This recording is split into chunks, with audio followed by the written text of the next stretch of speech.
Vamos entrando, daqui a pouco a gente já começa a falar sobre o direito. Aqui, o doutor Zé Roberto.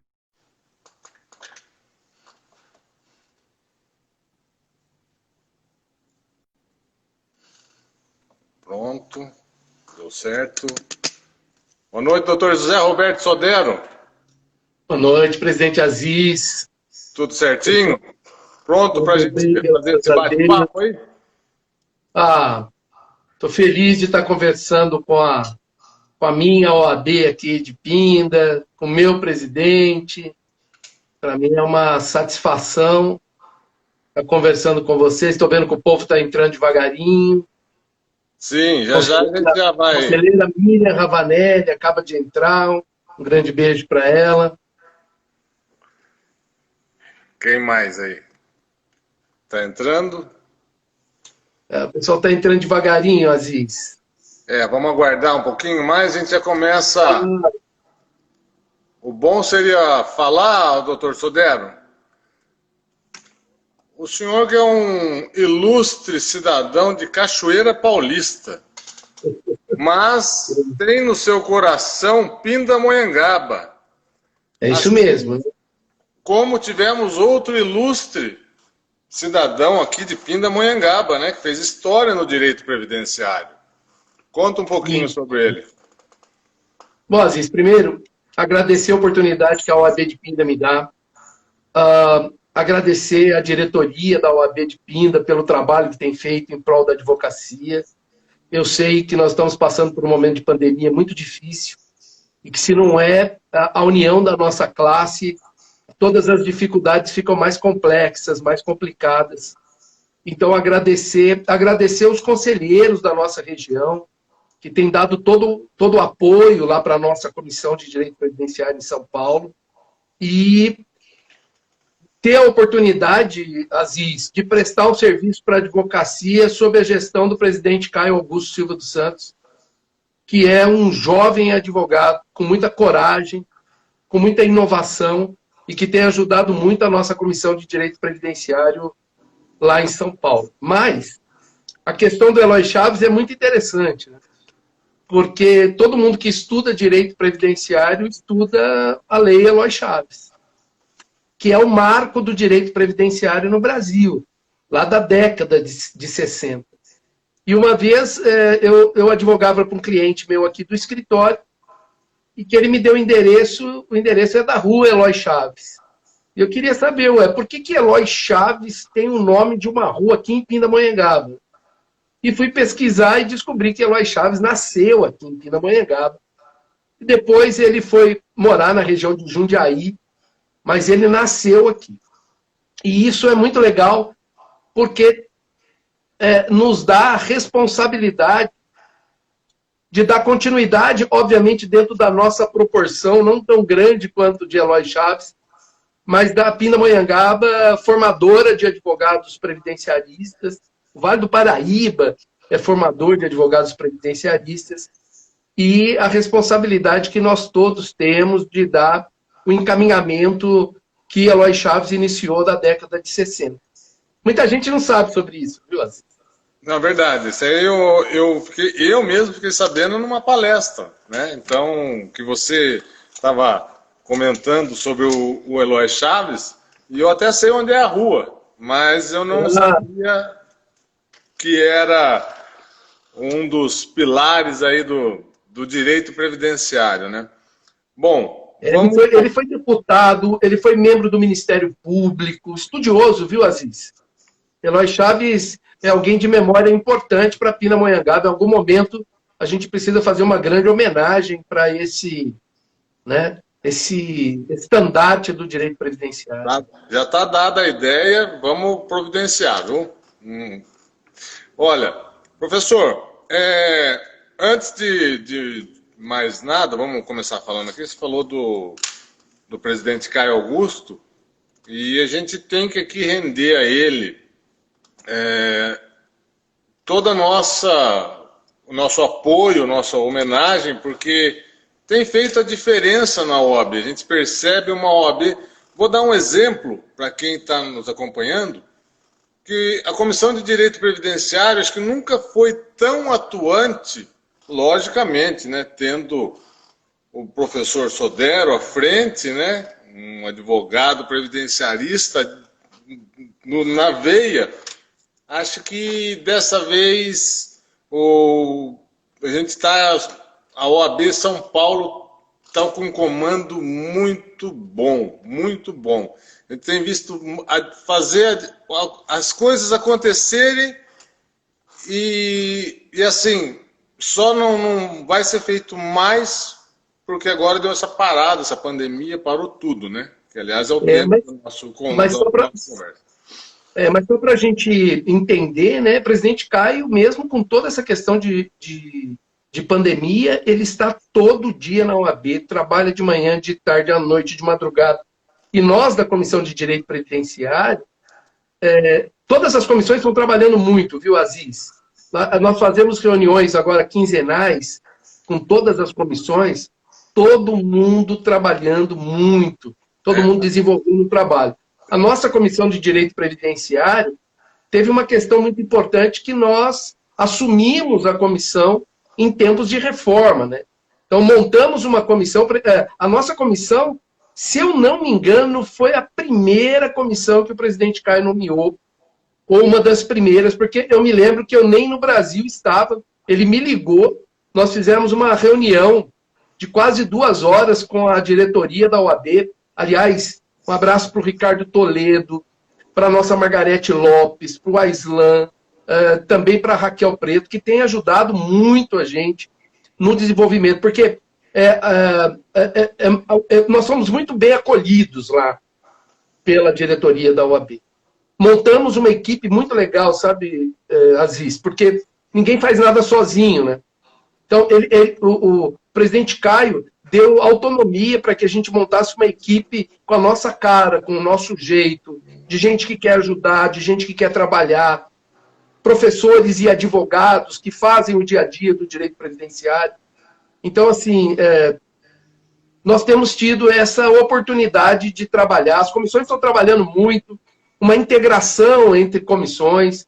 Hoje mesmo eu estava conversando com a Comissão de Direito Médico e Saúde, depois eu conversei com a Comissão de Previdência Complementar, então nós estamos trabalhando muito. Para mim, é uma honra servir a advocacia sobre essa gestão.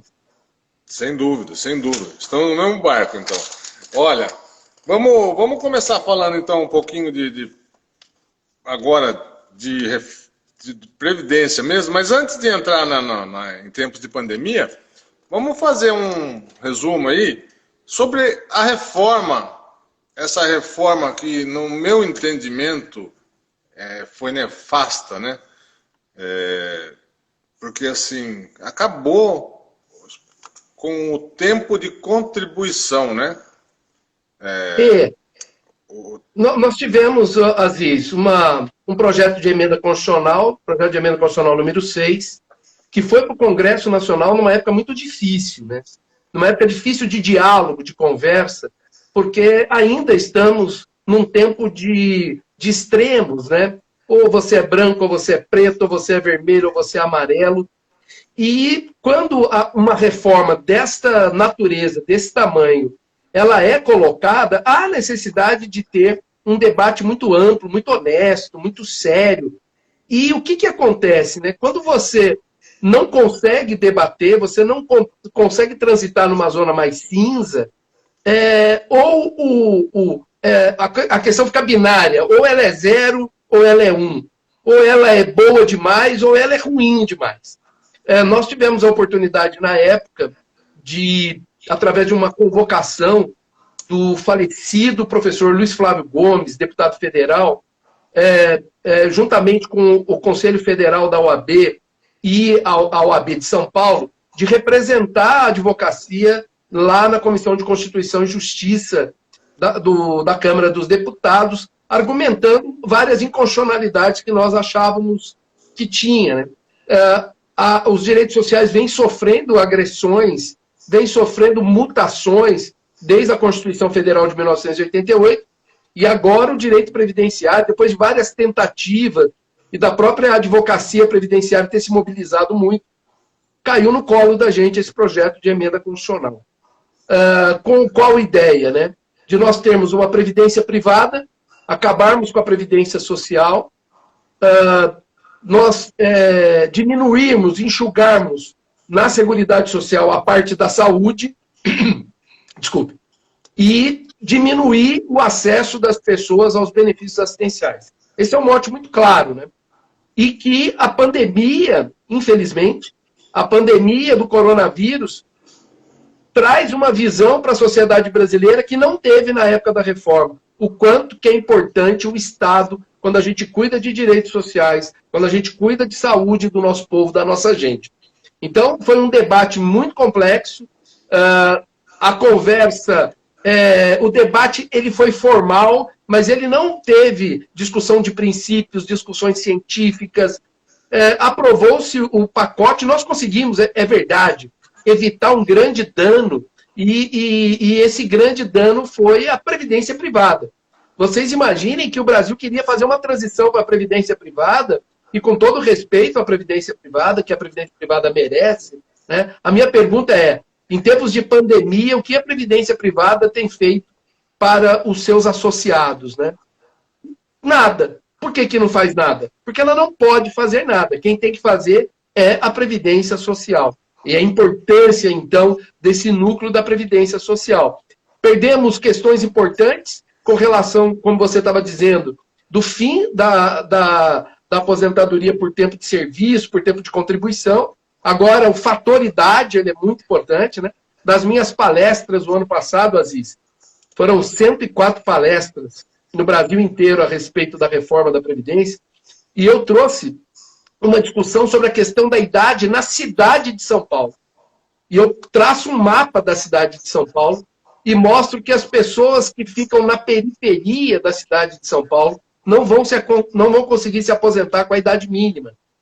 Então, foi um tiro muito ruim, ele vai atrapalhar a vida de quem precisa da Previdência Social, do mais necessitado, do hipossuficiente, e, infelizmente, o Brasil não fez esse debate. O que eu tenho conversado com os advogados e as advogadas? Está na hora da gente parar de reclamar, porque a reforma já foi. Então, nós precisamos fazer o que eu tenho denominado de resistência qualificada. Ou seja, a advocacia tem que se preparar para o embate jurídico. As nossas armas são conhecimento, cultura, educação. Essas são as nossas armas. As armas da advocacia são essas. Então, nós temos que nos preparar, melhorando a nossa qualidade técnica, estudando as novas normas. Quem já estudou, estuda mais um pouco. Quem fez pós-graduação faz de novo. Quem fez MBA faz de novo. Porque isso é muito importante. Precisamos estudar o Código de Processo Civil, nessas questões novas do CPC de 2015, por exemplo, a questão dos precedentes, né? A Ordem dos Advogados do Brasil, Aziz, já pedi pela primeira vez para a OAB de São Paulo participar como amicus curiae de processos previdenciários lá no STJ com repercussão geral. Temas com relação à Previdência Social. Estamos preparando um pacote de possibilidades para que a OAB de São Paulo participe como amicus curiae. Então, do ponto de vista institucional, estamos trabalhando. Mas cada advogado deve melhorar mais do que nunca a sua qualidade técnica para fazer essa resistência qualificada. Inclusive, fazendo o debate constitucional, do controle constitucional, de maneira difusa, no seu processo, na vara que ele atua, no processinho dele, nos vários processos, um debate que o Estado não fez, que o governo não fez. Nós estamos chamando a advocacia para fazer isso judicialmente. Aí é muito bacana esse trabalho, e aqui eu vou abrir aspas, doutor Sodero, porque eu não posso deixar de falar que quem trouxe a ideia do INSS digital já no primeiro mês dentro da OAB, quem não sabe, vai ficar aqui registrado, gravado, foi o doutor Sodero com sua equipe. E já no primeiro mês, o INSS digital já teve um tempo para ser implantado, né?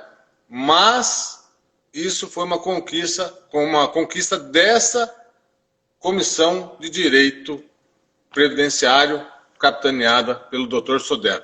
Aqui eu queria deixar nossos agradecimentos por essa tão valiosa ferramenta, né? Que, embora muitos colegas estivessem reclamando que estava fora do ar, estava com problema, mas até eu não sei qual foi, você pode até explicar melhor como funciona, o que aconteceu nesse período, né?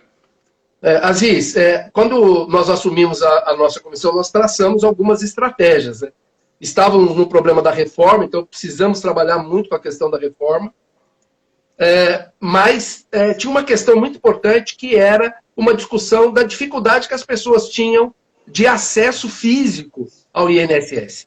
Porque nós começamos a observar que ia haver uma grande redução de servidores do INSS por conta de uma incorporação que eles teriam no salário, e eles iam se aposentar, e não havia mais o interesse do próprio INSS de receber as pessoas nas agências do INSS. O INSS digital já tinha em quase todas as seccionais do Brasil. Mas aqui em São Paulo, a informação que eu obtive é que ela estava em teste, na época que eu assumi, há 6 meses em 2 subseções. E eu não entendia por que não tinha espalhado isso para o estado inteiro. E a minha primeira reunião foi com o superintendente do INSS aqui no estado de São Paulo, né, na região sudeste, na realidade, que é o doutor Oliveira. E fui lá achando que o INSS tinha algum problema para cadastrar a advocacia de São Paulo.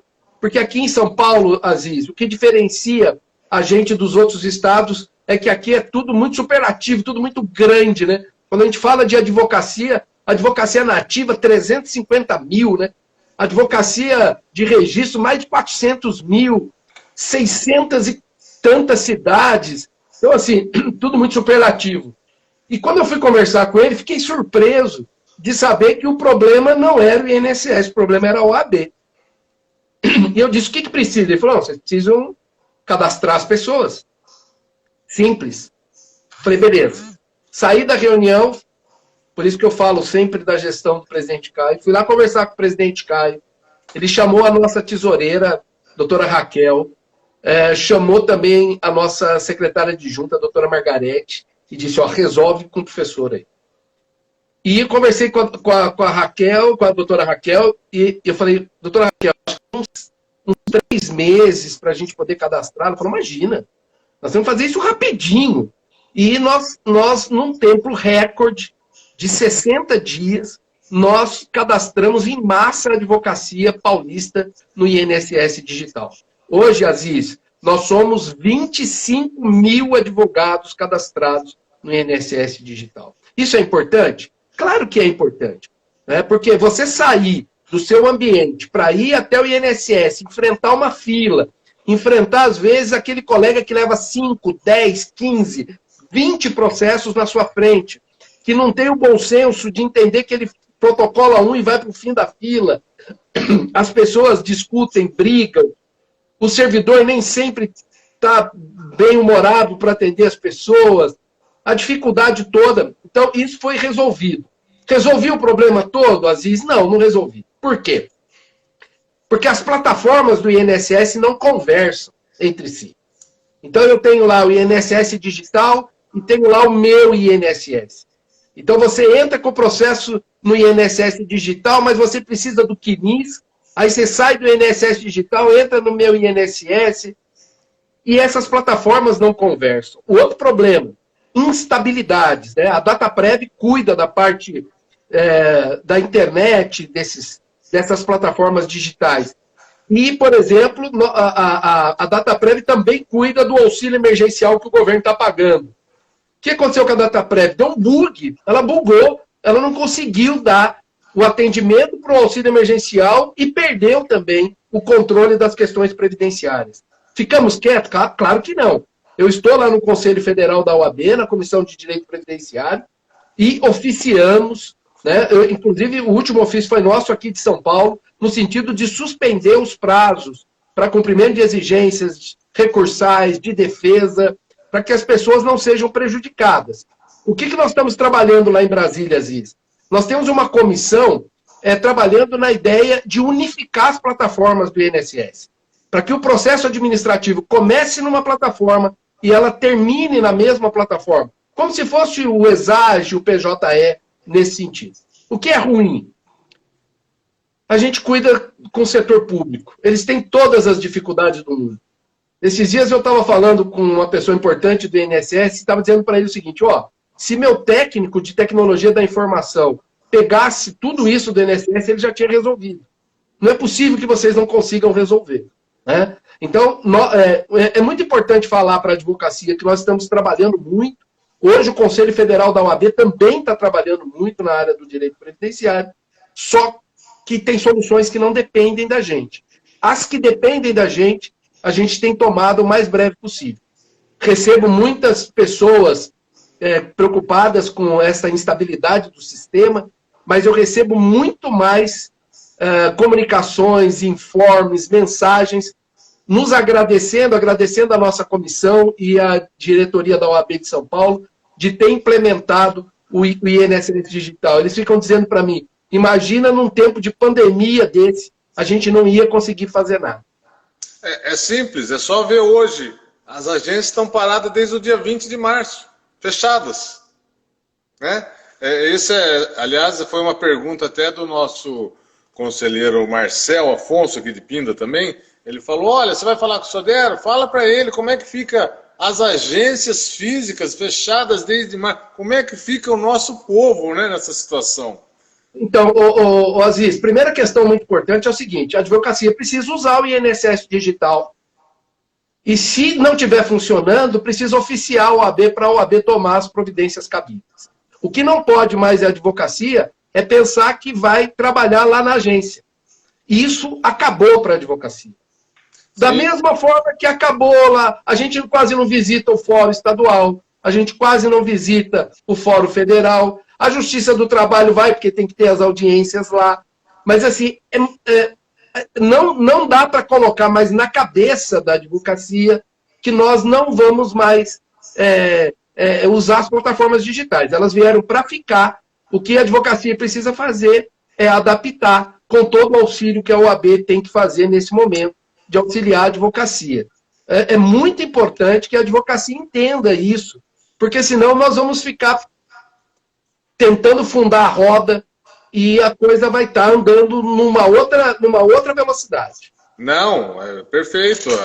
Ela veio para ficar, agora a gente vai ter que se adequar, né? Então, assim, deixa eu aproveitar aqui, estou falando do INSS Digital, queria que você falasse um pouquinho, professor Sodero, sobre o Fórum Interinstitucional de Direito Previdenciário, que o senhor está acompanhando lá junto ao TRT da 2ª região? No TRF3. O que acontece? O que acontece com a advocacia previdenciária? Né?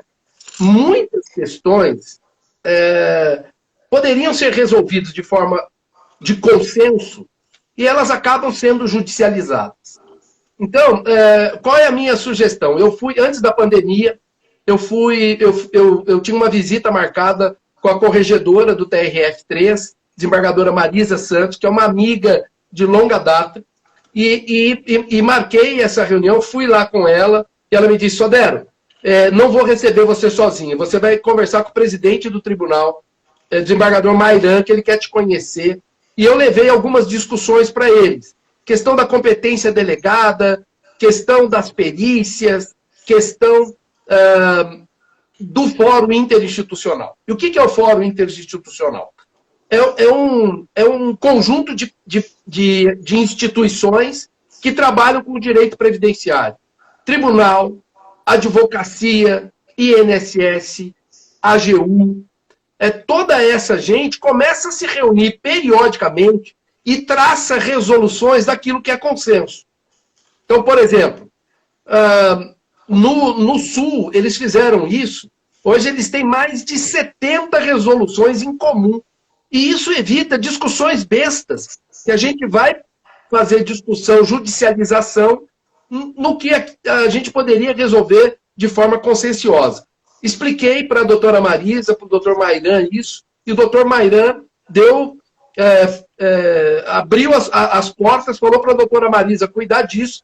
Obviamente que com a chegada da pandemia, isso vai atrasar um pouquinho, mas eu imagino que assim que a gente sair da pandemia, a gente vai ter a oportunidade de retomar essa conversa para a gente poder ajustar. Por exemplo, uma questão muito interessante, o banco de laudos de empresas para efeito de aposentadoria especial, para efeito de benefício por incapacidade. Então, lá no Sul, por exemplo, eles têm um laudo de várias empresas. Vocês imaginam, sem a gente precisar ir até a empresa, a gente vai fazer um banco de laudos. Então, são várias questões que são importantes da gente discutir. A melhoria da perícia administrativa previdenciária, curso para peritos judiciais. Então, tem um bando de coisa que a gente pode fazer nesse fórum interinstitucional. Bacana, muito interessante também. Mais uma ação aí da Comissão de Direito Previdenciário sobre a batuta do professor Sodero e do presidente Caio Augusto. Mais uma vez, parabéns. Olha, a gente acabou pulando aqui, mas tinha um assunto muito importante que já está em vigor, né? Que é a competência delegada, que vai mudar radicalmente, né? A partir de 1º de janeiro já mudou, né? Então as cidades que estão a menos de 70 quilômetros em linha reta do centro da cidade que tinha competência delegada, por exemplo, Pindamonhangaba, do centro de Pindamonhangaba até o centro de Taubaté, em linha reta, se der menos de 70 quilômetros, acabou a competência delegada. Né? Isso é importante? É muito importante. Né? Primeiro, porque vai dificultar para a advocacia. Ainda que você possa me dizer, Sodero, mas os processos são eletrônicos, mas nem tudo é eletrônico. Por exemplo, audiência. As audiências podem ser virtuais, mas normalmente elas são presenciais. Outra questão muito importante para nós, as perícias. As perícias, normalmente, nas varas federais, são feitas nas sedes das varas federais. Então, o cidadão que está encostado, sem receber da empresa, sem dinheiro para comer, vai ter que sair de Pindamonhangaba, ir até Taubaté, pagar ônibus, ter que comer lá para poder fazer uma perícia, por exemplo. Mas nós temos situações piores. A medição em linha reta, você pega, por exemplo, a Apiaí, de Apiaí até a Itapeva, por exemplo, que é a sede da Justiça Federal, são 60 quilômetros em linha reta, mas são 140 quilômetros pela estrada. Tem um ônibus para ir, um ônibus para voltar. Ele sai às 9 horas da manhã e volta às 3 horas da tarde. Então, olha as dificuldades que a competência delegada vai trazer. E para quem tem vara federal, que nem Taubaté, por exemplo. Esses dias estava conversando com o presidente da Comissão de Direito Previdenciário de Taubaté, o André, e a gente está entabulando algumas questões, e uma das questões é essa. Você imagina se Taubaté tinha tantos números de processo, o quanto que vai atolar a Justiça Federal de Taubaté, em especial o Juizado Especial Federal. E então a cidade que tem a vara federal também será prejudicada, porque não vai ter o andamento cabível. Outra questão muito importante para falar de competência delegada, Aziz. Os advogados que trabalhavam na competência delegada usavam o Código de Processo Civil. Indo o processo para a Justiça Federal, e a maioria dos processos vão para o Juizado Especial Federal, vão ter que se adaptar às normas do Juizado Especial Federal, inclusive com relação aos recursos. Então, é um aviso, um alerta para a advocacia, para que a advocacia estude a lei de Juizado Especial Federal. Estabeleça como que funciona o processo no juizado para poder dar o amparo que o segurado da Previdência Social merece. Nós peticionamos já para o Tribunal Regional Federal, pedindo que, primeiro, a medida não seja feita em linha reta. Ninguém viaja em linha reta. As pessoas viajam por estrada. Ninguém sai daqui, pega um avião, passa por cima de tudo e cai na vara. Viaja por estrada. Então, que saia dessa ideia e faça a medição pelo Google Maps, pelo Waze, por todas essas outras ferramentas que tem. Então, nós apresentamos esse peticionamento para o Tribunal Regional Federal. O Tribunal Regional Federal nos respondeu há uma semana atrás, dizendo que, infelizmente, eles têm que seguir a ordem do Conselho de Justiça Federal. E lá em Brasília, no Conselho Federal da OAB, nós estamos fazendo uma petição para o Conselho de Justiça Federal para que eles mudem a metodologia, porque esse problema da competência delegada é para todo o Brasil, não é só para o Estado de São Paulo. Estamos trabalhando também nessa linha de raciocínio, viu, Aziz? É bacana, eu como não atuo muito na área, não tinha parado para pensar que muda, né, a competência, né, sai do Código de Processo Civil, né? Com todas as dificuldades que o Juizado Especial Federal tem, né? Sim. Há uma confusão, muitas vezes, entre ser célere e julgar de qualquer jeito. Isso, né? A gente precisa ajustar essas questões. Assunto. Eles não se prepararam para receber essa quantidade de processos. Mas, mais importante do que isso, é a advocacia estar preparada. Porque se a gente está preparado, a gente não começa a jogar culpa nas pessoas. Perfeito. É muito importante para a advocacia. Perfeito. E, aliás, a gente fala em Juizado Especial Federal, vai lotar? Não, porque ele já está lotado. Já está lotado. Já está lotado. E não tem condições de ampliar o atendimento, pelo que nós conversamos lá no tribunal. Eles estão com dificuldade de contratar servidores e juízes por conta de orçamento. Não tem estrutura para receber essa quantidade de processo. Então, nós estamos muito preocupados com a competência delegada. Só para não esquecer de falar, nós fizemos uma reunião com todas as subseções do Estado de São Paulo, pelo Zoom, para conversar sobre competência delegada. E você aí já deve ter recebido um questionário para responder para mim a respeito da distância e tal. Você vai responder hoje. É isso aí. Está aqui. Está pronto. Ó, professor, antes de a gente começar, falar um pouquinho da briga que foi, né? Não, da briga não, na verdade foi uma conversa para poder fazer os levantamentos do RPV e dos precatórios. Já pensou se ninguém levantasse nada nesse período? Ô, Aziz, é assim, ó. Dentro dessa conversa que eu tive lá no tribunal, uma das questões que angustiava muito é que o pessoal estava tendo dificuldade de levantar os valores que já estão depositados na Justiça Federal de requisição de pequeno valor e também de precatório. Por quê? Porque quando é depositado o valor, sai um alvará físico, um alvará no papel, e você pega aquele alvará, vai até o banco, ou a Caixa Econômica Federal, ou o Banco do Brasil, para levantar o alvará. Qual é o problema? As exigências que o banco começa a exigir, eu quero uma nova procuração, autenticada pelo Papa, autenticada pelo reitor da universidade, e não entrega o dinheiro para as pessoas, não entrega o dinheiro para o segurado e, consequentemente, não entrega o dinheiro para o advogado. E só para você ter uma ideia, essa semana o TRF publicou as requisições de pequeno valor que saíram agora. São mais de 350 milhões de reais, mais de 9 mil requisições de pequeno valor para o TRF3. Como é que levanta esse dinheiro? Você imagina que você é o dono do banco e esse dinheiro cai no seu colo, 280 milhões de reais, quase 300 milhões de reais. Você não vai querer entregar para ninguém. Então você vai criar todas as dificuldades do mundo. Ele precisa entender isso. Né? Então o que acontecia? Tinha um banco bacana, tinha um gerente joia, mas tinha um banco ruim, um gerente que não era bacana, e a advocacia não conseguia levantar esse dinheiro. Conversei com a desembargadora doutora Marisa Santos, falei, Marisa, precisamos resolver isso, você precisa me ajudar.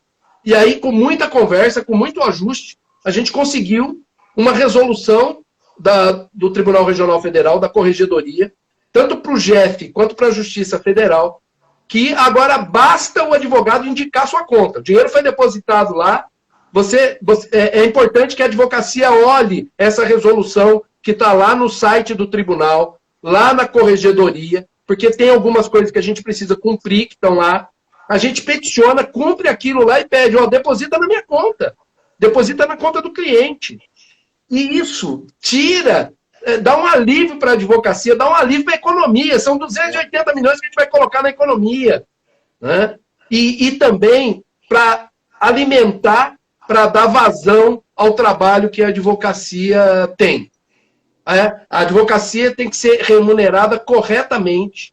A advocacia precisa dessa liberdade. A gente não pode ficar subjugado, com todo o respeito que eu tenho, a gerente de banco. Então, isso foi muito bem resolvido.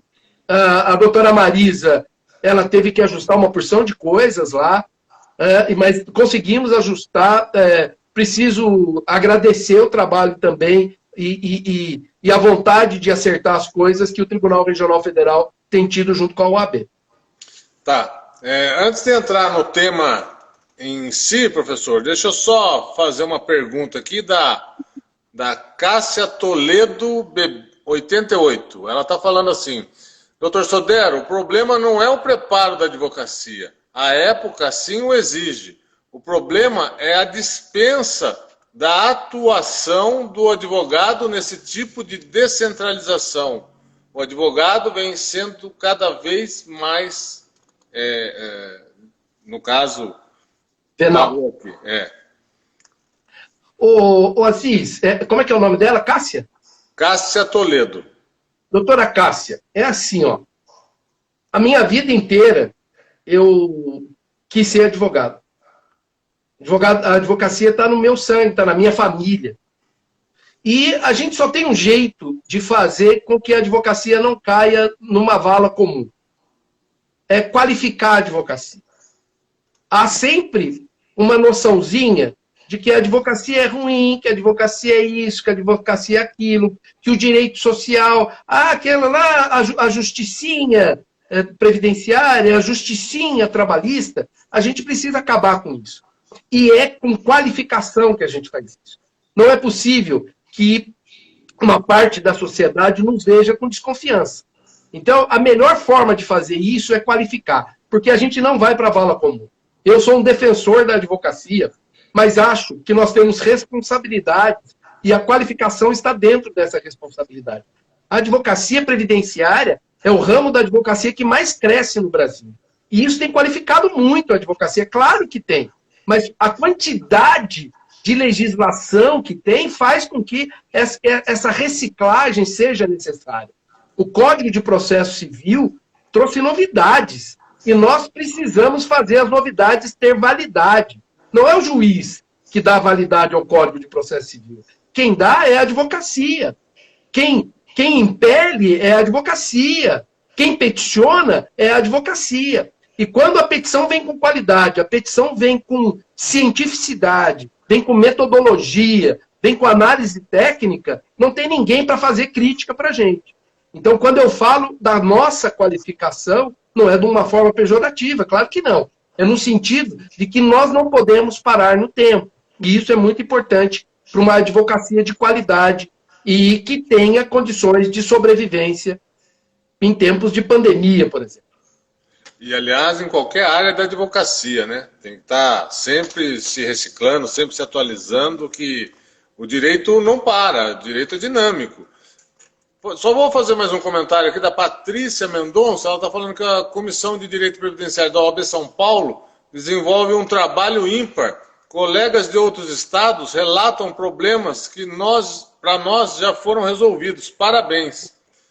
Né? Tá vendo? Mais agradecer, mas dizer para ela que a gente ainda tem muita coisa para fazer, sabe? Nós ainda precisamos ajudar muito a advocacia previdenciária. Tratar com o ente público, como é o INSS, é sempre muito difícil. Né? Ontem estava num webinar a respeito de teleperícia, justamente com o chefe da AGU, que defende as questões do INSS. São sempre coisas muito complicadas, muito difíceis. Mas nós estamos nos empenhando muito. E nós pretendemos entregar, quando formos entregar o nosso cargo no final do mandato, que a gente tenha deixado alguns legados. O primeiro, o fórum interinstitucional. O segundo, advogado não precisa mais de gerente de banco para poder levantar o seu dinheiro, né? Terceiro, essa qualificação que a advocacia precisa ter. E nós estamos fazendo um trabalho, Aziz, de levantar a moral do advogado previdenciário. Até o final do mês, nós estamos entregando para a direção da OAB e, obviamente, para os conselheiros da OAB, uma proposta de alteração na tabela de remuneração da advocacia previdenciária, adequando ela para a nova realidade. Nós temos uma subcomissão que está trabalhando muito a respeito disso, a Aline Marçal, a Adriana aqui de Pindamonhangaba, o Fábio Turaza e também a nossa querida colega, os nomes, tanta gente, que a Davilin, nossa querida colega Davilin. Então são 4 advogados que estão trabalhando muito, nós estamos numa fase final já de estabelecer uma valorização da advocacia previdenciária com uma nova tabela de honorários. Aliás, nada mais justo, e principalmente porque nessa batalha que vocês da Comissão de Direito Previdenciário enfrentam, é justamente, somente contra o maior demandado do Brasil. Só isso. Só para a gente ter uma noção, em 2018, só de processos novos por incapacidade no Brasil, foram 1.084.000 processos de incapacidade. Aquela plataforma que chama, do CNJ, que chama Justiça em Números, aponta que 70% da Justiça Federal cuida de direito previdenciário. O INSS é o maior demandado do mundo. Do mundo, Eu falei do Brasil para ser bonzinho. Do mundo. Bom, professor, então vamos falar agora diretamente sobre o direito previdenciário, agora, nessa época de pandemia, porque a gente vê aí, muito se fala das teleaudiências, tem pontos favoráveis, pontos que não se... inaplicáveis, né? Porque o nosso... tem coisa que não dá para você transpor, né? Depois a gente vai falar logo em seguida da teleperícia, que é outro caso também. O perito está ali, ele tem que ter olho no olho, né? Não é para... não, responde o questionário, nome da mãe, nome do pai e tal, o que você tem, o que você... Tem que ter olho no olho ali. Eu acho que a perícia... Aziz, como bem você falou ontem, ela é presencial, não é? Ela é presencial, não é... Ela é pessoal, ela não precisa ser presencial. Isso. Então, o que eu acho? A gente não pode fugir da tecnologia de informação e comunicação, né? Lá na Europa, eles chamam de TIC, Tecnologia da Informação e Comunicação. As coisas vão evoluindo. Nós tivemos aí o PJE, que na época nós ficamos preocupados, o que é que vai acontecer? Meu Deus, eu não tenho computador, eu não sei usar o token, e aí como é que eu vou fazer a assinatura? De fato, uma parte da advocacia sofreu, nós tivemos que, a OAB teve que ajudar, a gente pegou na mão da advocacia, eu acho que, mas nós não temos como fugir das questões da tecnologia da informação. Mas nós precisamos entender que nós estamos numa fase de transição. 63 milhões de brasileiros não têm acesso à tecnologia da informação. E como é que nós vamos tratar disso? Então, o que eu vejo com relação a essas questões? Primeiro, nós não podemos ficar com os processos parados. Tanto é que nós fizemos uma campanha na nossa Comissão de Direito Previdenciário para toda a advocacia do Estado de São Paulo, e a campanha era o seguinte: os prazos estão suspensos, mas o seu processo não pode ficar parado. Peticione. No sentido do advogado peticionar, né? E nós temos um problema sério nas questões de isolamento social, que é a impossibilidade de você ir ao fórum fazer audiência. Mas esse problema não é da advocacia. Esse problema é de quem faz a gestão do processo. Quem faz a gestão do processo é o Poder Judiciário. A advocacia quer ajudar, a advocacia quer dialogar, mas a gente não pode ter a responsabilidade. Então, por exemplo, vamos fazer audiência telepresencial ou Bom, vamos fazer? Ah, vamos fazer. Ah, mas se o advogado não tiver equipamento, ele perde o prazo. Imagina, que isso? Então, ela tem que ser facultada, e tem uma questão muito importante, que ontem no debate eu estava falando, que é a questão da faculdade. Porque nós estudamos isso no novo CPC, que é o negócio judicial. Você pode ajustar com a outra parte o que fazer, mas precisa haver o consenso entre partes. O que não dá para fazer é jogar toda a responsabilidade para a advocacia. Eu não quero fugir do debate de que amanhã ou depois nós vamos estar fazendo todas as audiências do nosso escritório, porque isso é o que vai acontecer. O que a gente precisa fazer? Dar garantia de acesso a todo mundo, né? A tecnologia de informação, ela tem que ser inclusiva. Ela não pode tirar as pessoas, ela tem que incluir as pessoas. Então, eu vejo muito bem-vindo. Eu me lembro do meu pai me contando que quando o juiz dava a sentença na mão e apareceu a máquina de escrever, que as pessoas falavam, vai anular tudo as decisões. Porque é uma máquina que vai bater, não é mais o juiz escrevendo à mão. Cara, isso já passou. Nós precisamos nos atualizar. Temos dificuldade? Claro que temos. Caso da teleperícia, por exemplo. Nós temos só na cidade de São Paulo 9.000 processos por incapacidade parado, porque não consegue fazer perícia. E quem não consegue fazer perícia? Quem está no grupo de risco, porque está doente. Então, eu fazer essa pessoa se deslocar para um lugar, eu vou colocar essa pessoa em risco. E ainda vou colocar quem faz a perícia, que é o médico, também em risco. O Centro de Inteligência da Justiça Federal de São Paulo apresentou para mim uma proposta da teleperícia sendo facultativa, naqueles casos em que há uma documentação capaz do médico poder examinar a documentação e, eventualmente, fazer perguntas para o cidadão que está do outro lado. Algum exame que dá para fazer, mas a gente sabe que nem sempre dá para fazer isso, né? Tem movimentos, por exemplo, movimento de LASEG, para a questão da coluna.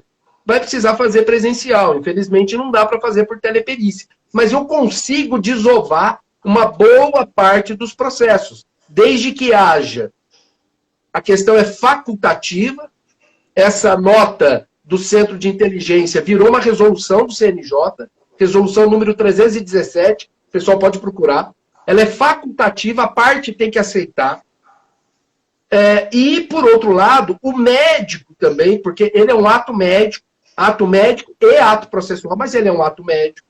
Eu preciso dar a oportunidade do médico dizer, olha, eu acho que nesse caso não cabe, que é autonomia médica. Infelizmente, nós tivemos, eu digo infelizmente mesmo, um posicionamento do Conselho Federal de Medicina entendendo que o ato da teleperícia é antiético. Assim, a gente deve respeitar os conselhos, né, de profissão, porque a gente exige o mesmo respeito do nosso conselho, que é a OAB. Mas é importante que o Conselho Federal de Medicina, junto com os outros atores judiciais, sentem para conversar. Porque a telemedicina já é uma realidade. Nós temos a Lei 13.989 aqui no Brasil, em que um médico pode atender você à distância. Ele pode receitar para você à distância. Mas se ele pode fazer isso, será que ele não pode te examinar à distância? É sobre isso que a gente está falando. Eu dou o meu exemplo. Eu sou diabético, eu tenho a médica que cuida do meu diabetes. Aí eu ligo para a doutora Renata, falo, doutora Renata, caminhei todos os exames aí para a senhora. Como é que tá? Aumento o meu nível de insulina, diminuo, preciso fazer mais exercício, eu estou em casa na quarentena, estou comendo muito carboidrato, preciso mudar meu regime? E ela fala, ó, sua Débora, você precisa aumentar um pouco a sua insulina aqui, isso aqui você precisa fazer mais exercício. Ela está me medicando à distância. Imagina se eu tivesse com um problema de incapacidade. Será que ela não poderia analisar a minha incapacidade à distância? Me parece que há uma anti-ideia para uma coisa e uma outra ideia para outra coisa, que no fundo é a mesma coisa. Então, nós precisamos debater mais. Esse debate ele é muito importante.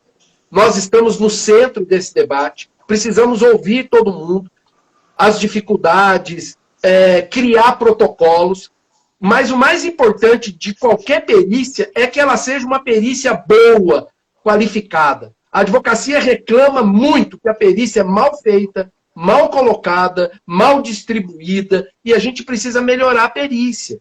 Porque uma perícia boa, ela é boa para o juiz, ela é boa para o INSS, ela é boa para o segurado e ela é boa para a advocacia.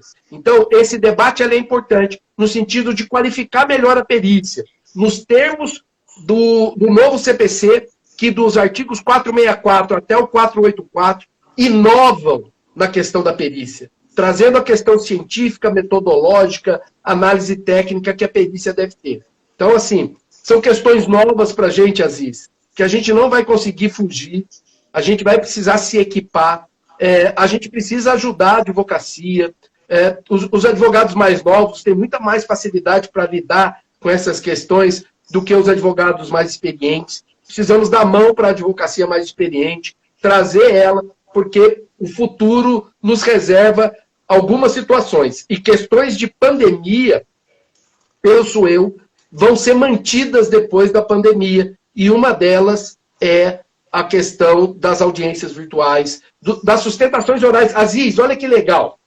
Nós vamos poder fazer sustentação oral no STJ e no STF daqui, porque as sustentações orais nesses tribunais só para quem tem dinheiro. Porque custa muito. Você sair daqui e ir para Brasília, eles marcam numa semana para você fazer a sustentação oral na outra semana. Quanto custa uma passagem? Aí tem comida, aí tem estadia, e aí tem a possibilidade de você ir até Brasília e o seu processo ser retirado de pauta. Eu me lembro, no ano passado, eu fui, eu acho, 17 vezes a Brasília para fazer a sustentação num único processo. E cada dia eles alteravam. Então, assim, tem coisa boa. Precisamos nos adaptar. E eu acho que a OAB tem um papel importante da qualificação da advocacia para tempos de informação e comunicação tecnológica. Sem dúvida. Eu acho que tem coisa boa, dá para se extrair, mas ao mesmo tempo é preciso sentar e conversar também. Porque, principalmente, quando a gente fala em teleperícia, ontem, acompanhando o webinário, eu vi lá que o webinar, percebi que, acho que foi até era um perito, né? Um psiquiatra, né? Eram dois psiquiatras, um do Chile e um do Hospital das Clínicas de São Paulo. Esse mesmo. Acho que ele falou que a perícia judicial, porque tem processos que não dá para você fazer, é uma única perícia. E se ela é mal feita, você está prejudicando o cliente, o judiciário não vai dar uma sentença justa, né? E daí a importância de se ter uma perícia boa, e aí todo mundo sai ganhando e se faz justiça. E agora, com relação às audiências, eu acho que é uma coisa que veio para ficar também. O que nós precisamos é de um regramento, né? Um regramento, porque, assim, hoje uma conciliação até é possível ser feita, mas uma audiência de instrução já não é possível, né? Fica mais difícil. Aziz, a Justiça tem experimentado as audiências virtuais. Eu me lembro o ano passado que eu fui fazer uma audiência no Rio de Janeiro, uma audiência trabalhista, por uma das empresas que eu dou assessoria, e quando nós chegamos lá, eu tinha minhas testemunhas para ser ouvidas aqui no Vale do Paraíba por precatória. E o juiz falou: doutor, já fez audiência virtual? Eu falei: já fiz. Ele falou: então, nós vamos ouvir suas testemunhas para audiência virtual. Não vou expedir precatória.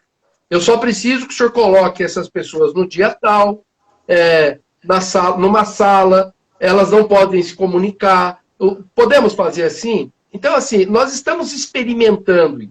Precisamos criar protocolos para que não haja cerceamento de defesa, para que as pessoas tenham o devido acesso, para que as pessoas tenham garantias.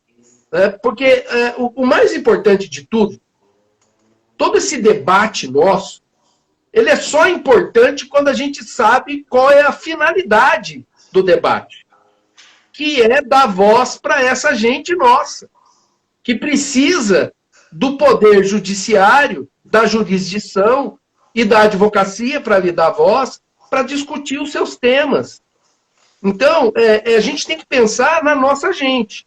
Quem é essa nossa gente? Temos acesso? Vamos dar acesso? Como é que nós vamos fazer isso? Para que qualifique a decisão judicial. Para que as pessoas aceitem a decisão judicial como sendo uma decisão qualificada. Esses tempos atrás, um juiz falou para mim que a advocacia recorria muito. E eu perguntei para ele, por que o senhor acha que a gente recorre? Porque as decisões são ruins. A gente só recorre porque a gente não é convencido. Quantas vezes, Aziz, você teve uma sentença que você falou, nossa, essa sentença é maravilhosa, eu não tenho o que fazer. Então, todos precisamos melhorar. Então, quando eu faço uma crítica construtiva à advocacia, que precisa melhorar, eu faço essa crítica construtiva à perícia, faço essa crítica construtiva ao Ministério Público e ao Poder Judiciário também. Tá bom, professor, estamos chegando ao fim aqui. Só queria, mais uma vez, dar tempo de ler duas perguntinhas aqui. Tem a 12, desconhecimento oficial. Sou jovem advogada e já estou me qualificando, professor Sodero. Quero fazer parte dos advogados que irão lutar pela advocacia previdenciária. Aí, tá vendo? Seja bem-vindo, querido. Seja bem-vindo. Ana Carla Francalho, advogada. Esse estudo do CNJ foi fundamental para a inserção do direito previdenciário no currículo mínimo dos cursos de direito. Aziz, o direito previdenciário tem sido muito importante. É muito importante a gente qualificar. O advogado novo, seja bem-vindo ao direito previdenciário. O advogado experiente, seja bem-vindo ao direito previdenciário. O advogado de outra área, seja bem-vindo ao direito previdenciário. Aqui, a gente tem uma irmandade muito grande. O direito previdenciário ajuda as pessoas. É muito gostoso fazer o direito previdenciário, porque a gente ajuda pessoas. Então, seja muito bem-vindo, né? Falta 2 minutinhos só, né, Aziz? A gente vai ter que se despedir das pessoas. Vamos fazer. Queria, em primeiro lugar, professor, queria agradecer a participação do senhor. Sei que o senhor está fazendo aí direto, participando de lives, assim, só uma mais top que a outra. Ontem era quase 2 horas da manhã. Eu estava assistindo o webinar lá da JUF. Da JUF. Associação dos Juízes Federais. 1h30, mais de 1h30. Eu fiquei assistindo até o final. Muito bacana. E não pude acompanhar a anterior, que foi pelo IEPREV. IEPREV, essa daí eu não... Amanhã nós estaremos falando com os colegas do Mato Grosso. Eu acho que é importante, viu, Aziz? Primeiro, agradecer você pela oportunidade de estar falando com a advocacia. Esse é o papel, inclusive, de prestação de contas que a gente tem que ter com a advocacia. Dizer que a Comissão de Direito Previdenciário está aberta para todos vocês, advogados, e para todas as subseções, né? Que nós estamos trabalhando muito, muito mesmo. E nós queremos ajudar a advocacia. Nós não temos outro interesse a não ser devolver para o direito, para a advocacia, aquilo que a advocacia e que o direito nos deu. Então, agradecer essa oportunidade, reiterar o meu respeito a toda a diretoria da OAB de Pindamonhangaba e também a toda a diretoria da OAB São Paulo, que tem nos dado a oportunidade de auxiliar, de ajudar a advocacia. Com muito carinho mesmo que eu estou fazendo essa live. Talvez de todas as lives, essa live seja a mais importante de todas para mim, Zé Roberto. Falando para o seu povo, direto, aqui de Pindamonhangaba, né, professor? Sim mesmo. E nós que agradecemos, olha, nos sentimos honrados de ter o senhor aí à frente da Comissão de Direito Previdenciário, fazendo esse excelente trabalho. Mais uma vez, a nossa palavra é só gratidão. Só isso que a gente pode... A única palavra que podemos expressar nesse momento. Tá bom? Vai encerrar. Eu queria... E mandar um beijo para todo mundo aí que tá... Um abraço para todo mundo que está nos vendo, né? Manda um abraço, então, para todo mundo aí, ó. Vamos fazer uma próxima aí mais para frente. Se Deus quiser, passando essa pandemia, a gente faz uma ao vivo. Tá fechado? Tá combinado assim. Um abraço para todo mundo. Se cuidem. Tenham saúde.